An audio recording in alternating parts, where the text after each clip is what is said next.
काय सांगाल? आज पक्षप्रवेश होता, नेमकं कोणी पक्षप्रवेश केला आणि किती जणांनी पक्षप्रवेश केला? बघा तुम्ही आज या ठिकाणी 250 जणांनी आज पक्षप्रवेश केलेला आहे। तुम्ही बघत असाल गेले 4-5 दिवसापासून आपले या ठिकाणचे आमदार यांनी फार मोठा कष्ट केलेला की या ठिकाणी काही बोगस पेपराच्या माध्यमातून रोहिंग्या मुसलमान या ठिकाणी कोण वावरत आहेत आणि या ठिकाणी जर वावरत असतील तर फार धोक्याची घंटा आहे। तर मी नरेंद्र मेहता साहेबांना एवढं सांगू इच्छितो की आपण जे आदेशाप्रमाणे आपल्या विनंतीप्रमाणे सन्माननीय प्रताप सरनाईक साहेबांनी त्याच्यावर कारवाई केली, त्याचा आदेश दिला की सगळ्यांची चौकशी व्हायला पाहिजे आणि मराठी ज्यांना येत नसेल त्यांना मराठी यायला पाहिजे, नाही तर त्यांचं प्रमाणपत्र रद्द होईल अशी त्यांची बातमी पसरल्यानंतर या ठिकाणी भीतीचं वातावरण झालं। आणि तुम्ही बघत असाल या ठिकाणी RTOच्या माध्यमातून या ठिकाणी परमिट मिळालेलं आहे आणि परमिट मिळाल्यानंतर त्याच्यावर फाईन पण मारलेला जातो। 20 ते 25,000 30,000 असे फाईन मारण्यात आलेला। तर त्या हिशोबाने आम्ही विचार केला की या ठिकाणी सगळ्यांचं आम्ही विचार घेतले, तर यांच्या मदतीसाठी कोण आलं नाही, पण महाराष्ट्र मनसेने आम्ही त्या ठिकाणी उभं राहिलो।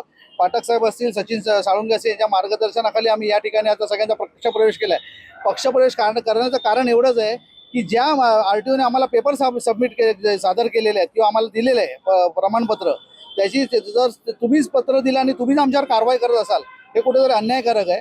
तर ज्यांनी कुठे पेपर बनवले असतील आणि एजंटच्या माध्यमातून यांना फसवण्यात आलं असं यांचं म्हणणं आहे।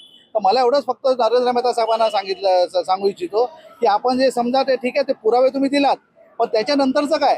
त्याच्यानंतर पण सखोल चौकशी व्हायला पाहिजे। तुम्ही आमदार आहात, एक जबाबदारी व्यक्तीने जर तुम्ही अशी स्टेटमेंट दिली असाल तर कुठे ना कुठे त्याची शानिशा पण होणं गरजेचं आहे। त्यामुळे हे गरीब रिक्षावाले जे आहेत ह्याच्यामध्ये कुठला जाती धर्माचा प्रश्न नाही आहे, मुसलमान भैया मराठी काहीच नाही आहे। जे त्यांनी प्रताप सरनाईक साहेबांनी सांगितलं ते सत्य आहे, मराठी यायलाच पाहिजे। महाराष्ट्रामध्ये आपण राहतो तर मराठी भाषा आपल्याला यायला पाहिजे, त्याच्या बाबतीत दुमत नाही।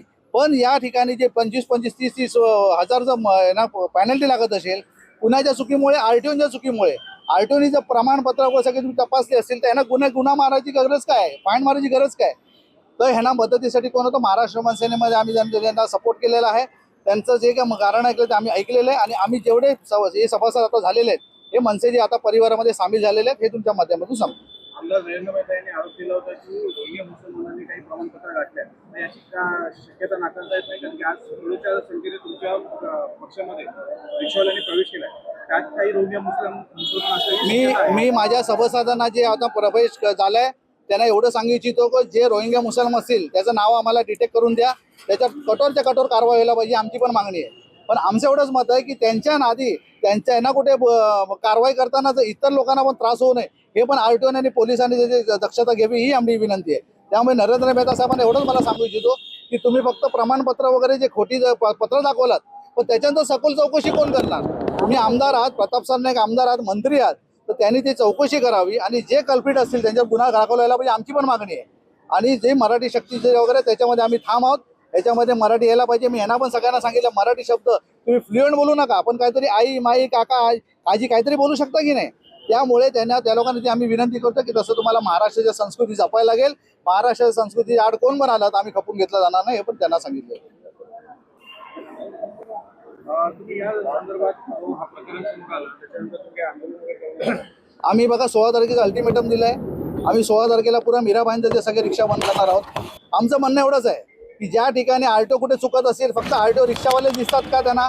त्या ठिकाणी ओव्हरलोडच्या गाड्या फार मोठ्या प्रमाणामध्ये करोड रुपयाचा हप्ता आहे, माझा जाहीर आरोप आहे, मी फार होशमध्ये बोलतोय, लक्षात घ्या। करोड रुपयाचा हप्ता आहे, त्यांना माहिती नसेल तर मी माहिती द्यायला तयार आहे। ओव्हरलोडच्या गाड्या येतात, RTO त्याच्यामध्ये कुठलं लक्ष देत नाही। पण हे रिक्षा चालक जे गरीब रिक्षा चालक आहे त्यांच्यावर टाच आणायचे जर जे प्रयत्न करत असेल ते आम्ही हाणून पाडू। आणि ऑफिसर यांना मी कळकळीची विनंती करतोय, हे रिक्षा चालक हे गरीब रिक्षा चालक आहेत, लक्षात घ्या। ह्यांच्याबरोबर कुठे चुकीचं होता कामा नये ही आमची इच्छा आहे। त्याचबरोबर रिक्षा चालक जे माझ्याकडे प्रवेश केले तर इतर पण रिक्षा चालकांना मी हे पण विनंती करतोय, कुठल्याही नागरिकाला त्रास होईल ह्याचं पण असं वागू नका, भाडं नाकारू नका। कुठल्या महिला असतील पुरुष असतील त्यांच्या सौजन्याने वागा, एवढं पण त्याला माझ्याकडनं चेतावणी दिलेली आहे आणि विनंती करण्यात आलेली आहे। हे प्रकरण समोर आल्यानंतर याचा जो घोटाळा होता हा नेमका कोणत्या विभागामुळे झालेला आहे असं तुम्हाला वाटतं? बघा RTOचं असं म्हणणं आहे की आम्हाला जे पेपर आलेले आहेत त्या पद्धतीने आम्ही हे पेपर बनवलेले आहेत।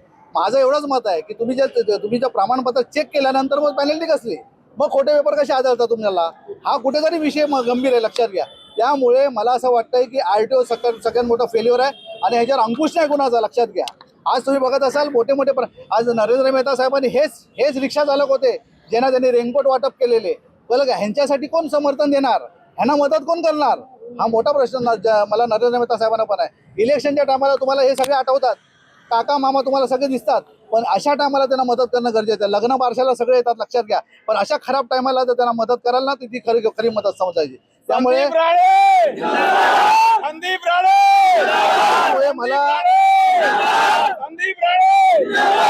त्यामुळे मला कळकळीची विनंती नरेंद्र मेहता साहेबांना, प्रताप सरनाईक साहेबांना की ही गरीब वर्ग आहे, ह्याच्यावर कुठला जाती धर्माचा प्रश्न नाही. लक्षात घ्या, न भैया न मुसलमान न मराठी न हिंदू काय असं हे नाहीये. हे सगळे रिक्षा चालक आहे, पोटा पाण्यासाठी करतात, त्यांना रोजीरोटी करू द्या. मोठ्या लोकांना सोडून जर ह्याच्यावर मला लागलं असेल तर आम्ही रस्त्यावर उतरू. लक्षात घ्या, 16 तारखेला आम्ही आवाहन केलेलं आहे, ह्याच्यावर जॉईंट मीटिंग बसवावी अशी माझी परिवहन मंत्र्यांना मी त्यांना पत्र दिलेलं आहे, CP साहेबांना पत्र दिलं आहे. ह्याच्यावर ठोस कारवाई नाही झाली तर 16 तारखेला बंद अटल आहे.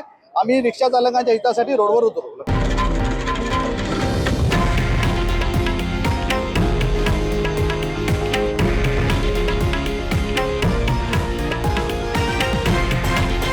हे आहे देशातील नंबर 1 न्यूज नेटवर्क आणि आपण पाहत आहात TV9 मराठी, एकमेव.